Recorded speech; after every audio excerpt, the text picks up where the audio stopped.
حیران کن عمل یہ ہے جس پہ پوری میڈیا اور بہت سارے ناقدین سوال اٹھا رہے ہیں کہ جو اسرائیل کی جو ایجنسی ہے خفیہ ایجنسی موساد ہوں، اور باقی جو ان کی ایجنسیاں ہیں اور ان کو مشہور ہیں وہ اپنے کام کے حوالے سے انٹیلیجنس معلومات کی بنیاد پر کیا وجہ ہوئی کہ انہیں یہ معلوم نہیں ہو سکا کہ حماس یا الفتح اتنے بڑے حملے کی تیاری کر رہی ہیں. کہا ہوں، یہ جا رہا ہے کہ اتنا خوفناک یہ حملہ تھا جو ہفتے کی صبح شروع ہوا، دن کی صبح، اور یہ اسرائیلیوں کو اس میں پہلے پہل بالکل ہوا بھی نہیں لگی اور ہوں، خوفناک طریقے سے انہوں نے میزائل برسائے اور کئی اسرائیلیوں کو اس میں ہلاک کیا، کچھ کو گرفتار کیا، کچھ بات کو تباہ کیا. اگرچہ اب اسرائیل نے اس کا جواب دیا ہے اور وہ غزہ پہ مسلسل میزائل داغے جا رہا ہے اور ایک ہوں، 11 منزلہ جو عمارت تھی اس کو بوس کیا ہے. اور اس طرح مزید یہ سلسلہ چل رہا ہے. اب اس میں دو چیزیں ہو گئی ہیں. ہوں، امریکہ، برطانیہ، فرانس اور ان کی طرف سے اسرائیل کی مکمل حمایت کا اعلان کیا گیا ہے. بالکل، بلکہ امریکہ نے 8 ارب ڈالر کی فوجی امداد فوری طور پہ دینے کا اعلان کیا ہے. اور بالکل، اسی طرح دیگر جو ممالک ہیں جو اسرائیل کے پشت پر ہیں انہوں نے بھی اسرائیل کی حمایت کی اور انہوں نے حماس اور ان کو حملوں کی مذمت کی ہے. اور ستم جی، ظریفی یہ ہے اسد صاحب کہ اسرائیل کے اوپر حملے کو تو مذمت کی جا رہی ہے، لیکن جو اسرائیل فلسطینیوں پر حملے کر رہا ہے جن کے پاس کوئی ریگولر کوئی نہیں ہے اور وہ ہوں، ڈائریکٹ آبادی کو نشانہ بنا رہا ہے، گھروں کو نشانہ بنا رہا ہے، اسپتالوں کو نشانہ بنا رہا ہے، میڈیا کے لوگوں کو نشانہ بنا رہا ہے، اس کی کوئی مذمت نہیں کر رہا. اور مسلم حکمران اس پہ خاموش ہیں. یہ مسلم بڑا ایک حکمران آپ نے دیکھا غلطی کہ ہے، المیہ ہے.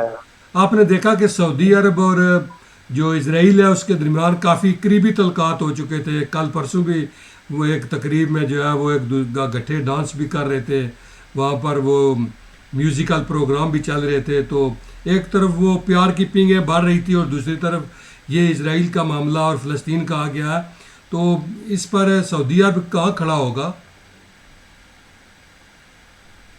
ہاں ظاہر دیکھیں سعودی عرب کے اگرچہ پاکستان نے حملے اسرائیل کے حملوں کی مذمت کی ہے اور کہا کہ ہم مظلوم فلسطینیوں کے ساتھ ہیں، لیکن ہوں، ظاہر سی بات ہے یہ 57 اسلامی ممالک ہیں، اگر بیک آواز ہو کر اپنی آواز اٹھائیں اور اس کے اسرائیل کے حملوں کی مذمت کریں اور ان کو اس پہ غور کریں کہ وہ جو ان کے ہوں، حملے ہیں وہ انسانی حقوق کی خلاف ورزیاں بھی ہیں اور کسی بھی جنگی قوانین کے وہ اصول کے مطابق نہیں ہیں. تو میرے ہوں، خیال میں شاید اقوام متحدہ میں یا سلامتی کونسل میں مسلمانوں کی آواز بھی سنی جا سکے. لیکن ہوں، ایک تو یہ ہوا کہ اگر یہ جو اس وقت حماس اور دیگر جو تنظیمیں ہیں ان کی طرف سے جو اسرائیل پہ حملہ کر کے ان کو بے بس کر دیا ہے، اس جی، کے بعد یہ جو اسرائیل کی ایک جو کھوکھلی طاقت تھی یا خوف تھا وہ اس کا ختم ہو گیا ہے. ہوں، اور چند نہتے ان کو ہم کہیں گے کہ گوریلا فوج اور انٹیلیجنس ایجنسیوں کے سامنے چند نہتے لوگوں نے یا گوریلا مجاہدوں نے اسرائیلیوں کو بے بس کر دیا ہے. ہوں، اور میرے خیال میں یہ بڑا اہم موقع ہے. اس کے پیچھے اگر کوئی سازش نہیں ہے، ہو سکتا ہے کہ اسرائیل اس کے پیچھے کسی سازش کار فرما ہو کوئی اس کی، تو پھر ایسے موقع پہ مسلم ممالک کو آگے بڑھنا چاہیے، کم از کم مظلوم فلسطینیوں کے ساتھ اظہار ہمدردی کرنا چاہیے اور ان کے حق میں آواز اٹھانا چاہیے تاکہ ان کی بھی کوئی داد رسی کرے اور ان کی بھی سنی جائے کہ یہ مسئلہ اس کا 75 سالوں سے حل طلب ہے اور غاصب جو لوگ وہاں کے باہر سے دیگر ممالک سے آ کے آباد ہو گئے ہیں ان کا انقلاب کیا جائے اور ان اسرائیلیوں فلسطینیوں کو ان کا جو پیدائشی حق ہے وہ انہیں دیا جائے. ہوں. تو کیا سمجھتے ہیں کہ اس کا حل جو ہے وہ جنگ کے ذریعے ہے یا جو ہے وہ ٹیبل پر بیٹھ کر ممکن ہے؟ کس طرح اس کا حل ممکن ہے اور حل ہو ابھی آپ سکتا ہے؟ صاحب جنگوں کے ذریعے ہوں، جنگوں کے ذریعے تو اب مسائل حل نہیں ہو رہے. افغانستان میں امریکہ نے تقریباً 20-21 سال جنگ لڑی اور بالآخر دعا میں مذاکرات کے ذریعے وہ قطر میں مذاکرات ہوئے اور وہاں پہ جا کے اس کا کوئی حل تصفیہ نکلا، نکلا. ٹھیک. تو اسی طرح باقی ممالک بھی دیکھیں جنگ روس اور یوکرائن کی جنگ کو تقریباً 3 سال ہونے لگے، 2 سال ہونے لگے ہیں، لیکن اس کا کوئی حل نہیں نکلا ابھی تک. دونوں طرف سے لڑائی جاری ہے اور 2 سال سے زیادہ عرصہ ہونے لگا ہے. تو اس لیے ہم یہ سمجھتے ہیں کہ مذاکرات کے ذریعے ہی حل ہے، لیکن مذاکرات میں آپ دونوں طرف کے جو فریقین ہیں ان کو تسلیم کریں گے تو مذاکرات ہوں گے. ایسا نہیں ہے کہ آپ صرف اسرائیل کی حمایت کریں فلسطینیوں کو بات نہ کریں تو پھر مذاکرات نہیں ہو سکتے، نہ مذاکرات کا کوئی نتیجہ نکلتا ہے.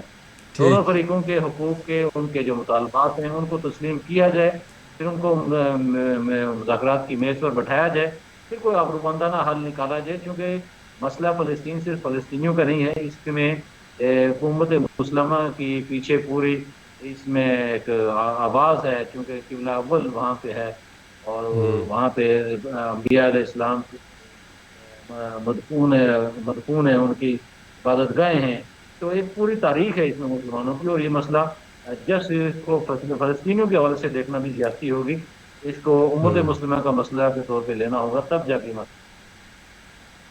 ٹھیک تو جس طرح آپ نے کہا کہ جی اس کا حل ٹیبل پر ممکن ہے، تو ٹیبل پر بھی اگر ہو تو جب کوئی آدمی قابض ہو جاتا ہے تو پھر اس سے جو ہے وہ رقبہ چھڑوانا بھی مشکل ہوتا ہے، اور اب اگر یا ٹیبل پر بیٹھتے ہیں تو یہ کہتے ہیں جی اسرائیل کو آپ وہاں سے چلے جائیں، وہ تو کہیں نہیں جائے گا، مسئلہ کس طرح حل ہوگا؟ یہ ہو سکتا ہے کہ ان کے لیے کوئی دیکھیں بارڈر لائن بنا دی جائے کہ جی آپ اس طرف نہیں جا سکتے، ایک تو بات یہ، دوسری یہ کہ بے شمار علماء کرام جو ہے وہ کہتے ہیں کہ جب آخری ٹائم ہوگا، آخری وقت ہوگا، قرب قیامت ہوگی، تو یہ ساری نشانیاں بھی یہیں سے برآمد ہوں گی، اور سب جو ہے وہ اس حوالے سے بھی تھوڑا سا ناظرین کو بتائیں کہ کیا یہ جنگ اسی طرح جاری رہے گی، اب یہ ختم نہیں ہوگی؟ نہیں نہیں دیکھیں وہ کیا کہتے ہیں، جو بیت المقدس ہے یا قبلہ اول ہے، اس کی آزادی کی کئی مراحل ہیں، جی اگر آپ دیکھیں تو اس کو حضرت عمر فاروق رضی اللہ تعالیٰ عنہ کے دور میں اس کو فتح کیا گیا تھا، پھر اس کے بعد ایک دفعہ فتح کیا گیا، پھر صلاح الدین ایوبی نے اس کو فتح کیا، تو اس کی تو کئی دفعہ یہ تاریخ ہے اس کو فتح کرنے کی اور پھر آنے اور جانے کی۔ ابھی یہ جو حماس یہ جو فلسطین والا ایشو ہے، یہ بھی کوئی 70 75 سالوں سے ایشو پڑا ہے، جو 1948 میں اسرائیل نے یہاں قابض ہونا شروع ہوا تھا، تو یہ جنگ تو 70 80 یہ جو جنگ حالیہ یہ 70 75 سالوں سے جاری ہے، اس میں کبھی تیزی آ جاتی ہے، کبھی اس میں مطلب ٹھنڈ ہو جاتی ہے، وہ اکا دکا واقعات ہوتے ہیں، آپ نے اس میں یہاں صابرہ اور شتیلہ کے کیمپوں پہ بمباری بھی یہاں یاد ہے لوگوں کو، اور ہزاروں لوگوں کو ایک دن میں مارنے کے واقعات بھی اس کے ماضی میں گزر چکے ہیں، تو میرے خیال میں یہ مجھے جو اس میں کوئی سازش کی بو ضرور نظر آ رہی ہے کہ اس کے پیچھے کوئی امریکی سازش ہے یا اسرائیلی سازش ہے، وہ کیونکہ کارفرما ضرور ہے، جو بار بار اور یہ میرے کہہ خیال رہے میں ہیں، جو بار بار یہ کہہ رہے ہیں جی کہ ہمیں ایران کی حمایت حاصل ہے، کیا کوئی ایران پر مزید پابندیاں یا اس پر کوئی حملے کا پروگرام تو نہیں بن رہا؟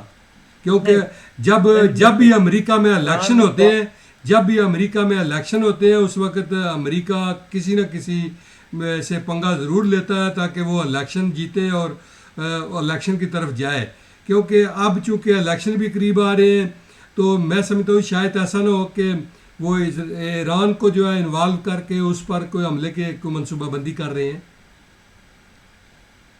نہیں نہیں ایران کا حوالے سے دیکھیں، جو کیونکہ ایران کی حماس ایشوز کے وہ سربراہ نرم نے حل آج بھی ہونے کی کہا ہے نا کہ طرف ہماری جا رہے حماس کے سربراہ نے آج بھی کہا ہے کہ ہمیں پوری سپورٹ حاصل ہے اسرائیل یا اس ایران کی۔ ہیں۔ وہ ایسا ہے کہ یہ اخلاقی سپورٹ ہے، اس کو تو پاکستان کی سپورٹ بھی انہیں حاصل ہے، ایران کی بھی سپورٹ ایسے حاصل ہے، اردن کی سپورٹ بھی حاصل ہے، باقی ترکی کی سپورٹ بھی انہیں حاصل ہے، عملاً ہوں سپورٹ تو بڑا مشکل ہے، وہاں اس کو اسلحہ پہنچانا، ان کو مالی ہوں معاونت کرنا یا ان کو افرادی قوت فراہم کرنا، یہ ایک ناممکن سی بات ہے، یہ چونکہ وہاں سے بیچ میں راستے کافی کٹن ہیں، پھر ان کی اسرائیل کی جو بارڈر ایریاز میں جو پابندیاں ہیں وہ بڑی سخت ہیں، تو یہ بڑا مشکل کام ہے ایک بات۔ ہوں دوسری بات دیکھیں کہ ایران کے جو ایشوز تھے وہ دو طرح کے تھے، ایک اس کے ایشوز تھے سعودی عرب کے ساتھ، اور ٹھیک سعودی عرب سے ایران کی صلح ہو چکی ہے، اب وہ دونوں باہمی شیر و شکر ہو چکے ہیں۔ دوسرا ہوں ان کو ایشو تھا امریکہ کے ساتھ، تو امریکہ کے ساتھ بھی حالیہ دنوں میں انہوں نے کچھ ایک معاہدہ کیا، اور ان کے جو 6 7 قیدی تھے وہ ایک ہوں بھاری بھرکم رقم کے عوض انہوں نے رہا کیے ہیں، اور وہ محرم مذاکرات کے ذریعے ہی ہوئے ہیں، تو ہوں ایران کا ایشو اب وہ نہیں رہا میرے خیال میں ماضی میں تھا جس کا اوپر ہائی لائٹ کیا جاتا تھا، امریکہ بھی میرے خیال میں ایسا کسی پنگے کی موڈ میں نہیں، لیکن جو اس میں سازش کی کہا وہ یہ ہے میرے خیال میں کہ اسرائیل کو اور اس جنگ کو مزید پھیلاؤ دیا جائے گا، اور اس میں کافی ساری خون ریزی ہونے کے بعد میرے خیال میں امریکہ بیچ میں آئے گا، اور ہوں وہ کوئی ایسی مذاکرات نام پہ ایسا کوئی گیم کھیلے گا کہ عرب ممالک خاص کر کے اس میں اسرائیل کو تسلیم کریں گے، اور اس کا کوئی ایک حل نکالیں گے شاید، اور میرے خیال میں یہ آئندہ چند دنوں میں اس کا کوئی واضح ہو جائے گا، جو بھی امکانات ہیں کہ وہ کہاں تک اس کو فلسطینیوں کو محدود کرتے ہیں اور اسرائیل کو کہاں تک محدود کرتے ہیں. مذاکرات لازمی ہوں گے، لیکن ان مذاکرات میں کہاں تک کس کو کیا اسپیس دی جاتی ہے یہ دیکھنے والی بات ہوگی. تو ایک میں نے اسلامی حوالے سے بھی بات پوچھی تھی کہ حضرت عیسیٰ علیہ السلام کی واپسی جو ہے یہ سارا کوئی تھوڑا سا 2 منٹ وہ میں بڑی اس میں نشانیاں وہ اس میں چھوٹی چھوٹی نشانیاں بہت ساری ہیں. ٹھیک. دیکھیں وہ بڑے چھوٹی نشانیاں قرب قیامت کی بے شمار ہیں. وہ بعض اوقات آ جاتی ہیں، بعض اوقات وہ ہو رہی ہوتی ہیں، لیکن ضروری نہیں وہ ایک ہی دفعہ ہوں. ایسی بہت ساری نشانیاں آگے بھی آتی رہیں گی، لیکن قیامت کا وقت ہے وہ کب ہوگا کیسے ہوگی ہاں یہ تو اللہ ہی وہ بہتر اللہ جانتے ہیں. تعالیٰ کو ہی پتہ ہے. صحیح لیکن بات ہے. ہاں وہ اتنی جلد اچھا اتنی چلو جلدی تھوڑی ہونی سی ہے، کتنے اب عرصے بعد ہونی ہے. اب تھوڑی سی پاکستان کی بات کریں تو میاں نواز شریف صاحب ایک بار پھر جو ہے وہ رخت سفر باندھ رہے ہیں برطانیہ سے واپسی کا، اور پہلا پڑاؤ ان کا مڈل ایسٹ میں ہو رہا ہے.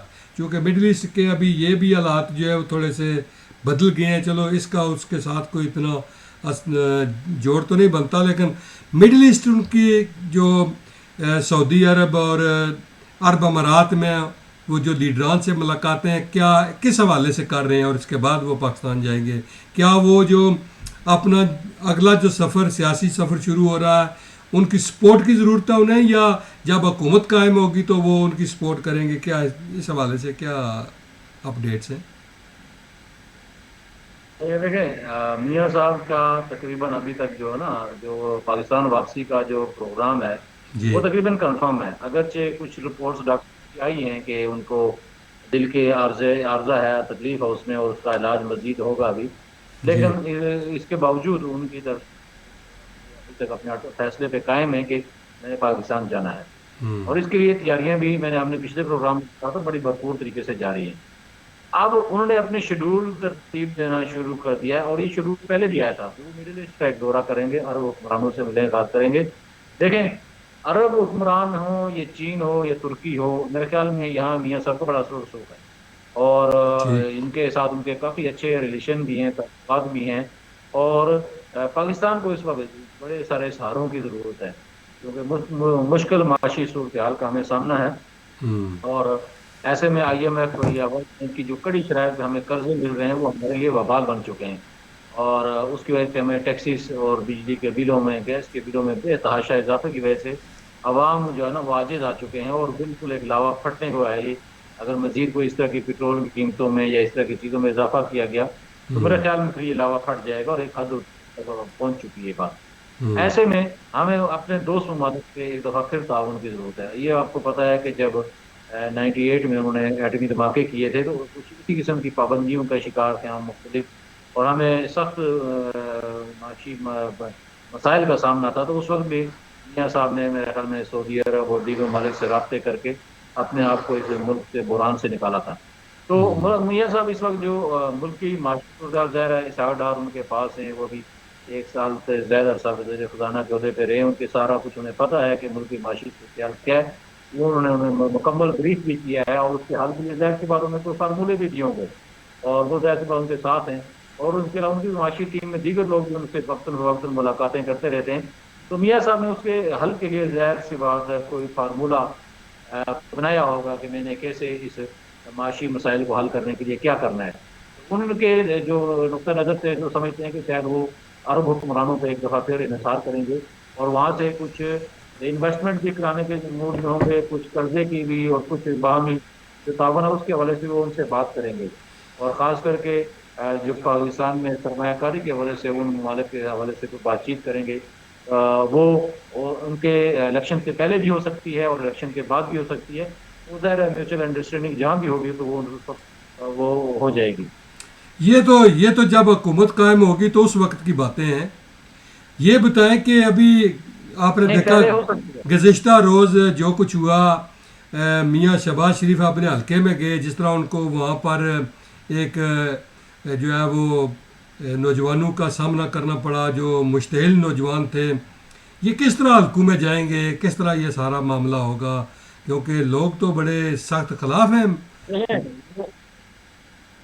یہ حالات ہیں، مطلب ظاہر سی بات ہے. آپ نے ان کے جو پاپولر لیڈر سمجھتے جن پہ وہ ان کو وہ کیونکہ لیڈر سمجھتے پھر تھے، اپنے قائد سمجھتے تھے، اس کو آپ نے ایسی جگہ اور لاہور ایسی جگہ تھی کہ یہ ان کا گڑھ تھا. آج یہ وہاں پر ایسے اگر حالات ہو گئے تو جی جی. باقی آپ دیکھ لیں کہ وہاں کیا ہوگا.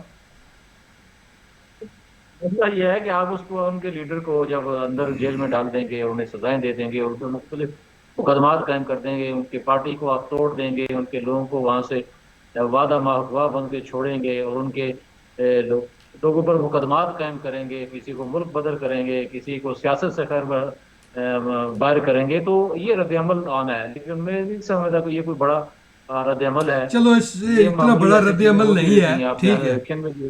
ٹھیک ہے، یہ اتنا بڑا رد عمل نہیں ہے. آج مریم نواز نے یہ کہا ہے کہ جب بھی ملک جو ہے وہ بیٹھ جاتا ہے، ملک کی معیشت بیٹھ جاتی ہے، اس وقت آپ کو میاں نواز شریف کی یاد آتی ہے اور اس وقت آپ میاں نواز شریف کو بلا لیتے ہیں. وہ کس سے کہہ رہی ہیں کہ یہ کہ جی یہ انہیں سے کہہ رہی ہیں جو انہوں نے باہر بھیجا تھا میاں صاحب کو، اور ہر دفعہ بھیجتے ہیں اور پھر واپس بلاتے ہیں. تو یہ کوئی ایسی بات نہیں. دیکھا 94 میں جو ہے میاں صاحب گئے، 98 میں میاں صاحب گئے، اور پھر 2008 میں واپسی ہوئی تھی کہ 9 میں، اب 2018 میں 19 میں میاں صاحب گئے، اب پھر واپسی ہے. ظاہر سی بات ہے یہ انہیں سے مخاطب ہیں جو انہیں باہر بھیجتے ہیں، اور انہیں ہمیشہ یہ کہا کہ سیکیورٹی رسک بنا کے قرار دے کے باہر بھیجا جاتا ہے، کبھی ان پہ نائل کر کے باہر بھیجا جاتا ہے، کبھی ان پہ غداری کا مقدمہ بنا کے باہر بھیجا جاتا ہے، لیکن پھر انہیں واپس لایا جاتا ہے. اور میاں صاحب نے ویسے یہ بات ہے، ہم اگر تجزیے کی صورت میں کریں کہ ہمیشہ واپس آ کے ملک میں ڈلیور کیا ہے. اگر 94 میں گئے تو 98 میں انہوں نے ڈلیور کیا، پھر انہوں نے 2013 میں ڈلیور کیا، اور اب پھر جو ملک کی معاشی صورتحال کافی گمبھیر ہے، اور اس میں بڑی توقع ہے کہ میاں صاحب آئیں، اور ہو سکتا ہے کہ اگر وہ ڈلیور کر گئے تو ہو سکتا ہے ملک ہمیشہ میں کے لیے اس بحران سے نکل پائے گا. تو ظاہر سی بات ہے یہ انہیں قوتوں کی طرف اشارہ ہے جو قوتیں انہیں ہمیشہ باہر بھیجتی رہی ہیں. ٹھیک.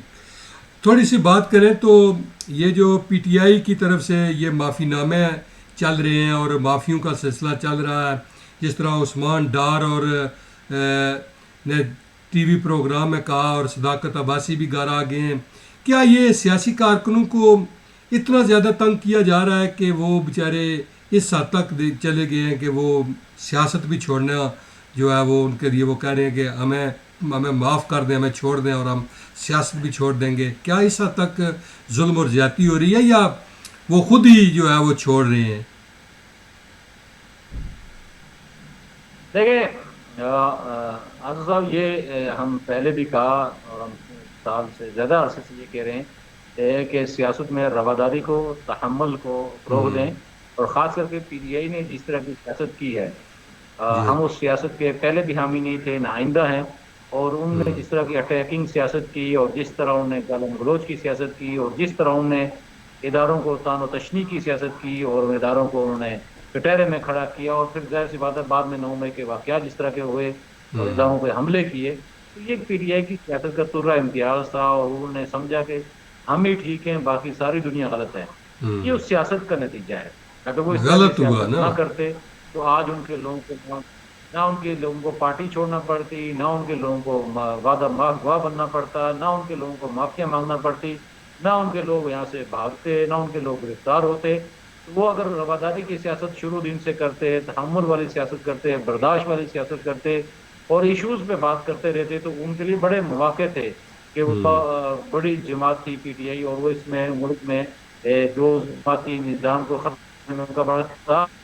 لیکن عمران خان صاحب کی غلط پالیسی میں وجہ اور ان کے جو ہمدوار تھے ان کے غلط پالیسی کی وجہ سے آج یہ نتیجہ نکل رہا ہے کہ پی ٹی آئی دن بدن سکڑ رہی ہے، اور ان کے لوگ معافیا مانگ کر سیاست کو بھی چھوڑ رہے ہیں، گرفتاریاں بھی ان کی ہو رہی ہیں، ملک سے بھی بھاگ رہے ہیں، اور بالکل وہ اپنے گھروں تک محدود ہو کر رہ گئے.